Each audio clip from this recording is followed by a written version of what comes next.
அதிசயம், அடையாளம் வேத வார்த்தையில் ஒவ்வொரு நாளும் நடக்கும். ஆனால் பாருங்கள், விசேஷமாக இடையர்கள் கண்ட மகா பெரிய அதிசயம் பூமியிலே இயேசு கிறிஸ்துவின் பிறப்பு. இந்த வார்த்தை உங்கள் உள்ளத்தை தொடும்.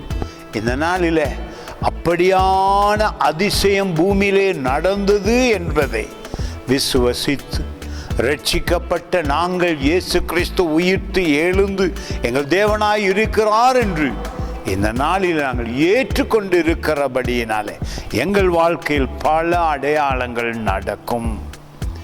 லூக்கா புத்தகம் 2:12 மிக அதிசயம். நிச்சயமாக இடையர்கள் அதிசயத்தை கண்டார்கள். வேதம் வாசிக்கிற நாங்களும் அதிசயங்களை காண முடியும்.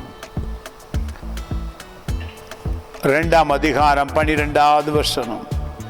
பிள்ளையை துணிகளில் சுற்றி முன்னணியிலே கிடத்தி இருக்க காண்பீர்கள், இதுவே உங்களுக்கு அடையாளம் என்றான். நிச்சயமாக ஆட்டுக்குட்டிகளையும் ஆடுகளையும் இடையர்கள் கண்டு பழகின அவர்கள் அவைகள் தங்கும் இடத்துல ஒரு வித்தியாசத்தை கண்டார்கள், குழந்தையை கண்டார்கள். அதுதான் நம் இயேசு. நிச்சயமாக உங்களையும் என்னையும் நேசித்தவர். இந்த பூமி முழுவதும் அவருடையதாய் இருக்கிறது. அவர் எங்கு பிறந்தாலும் தேவன் அதிசயம் செய்ய வல்லவர்.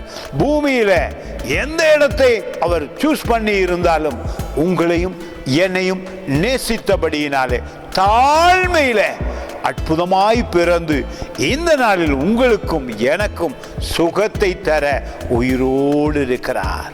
God bless you.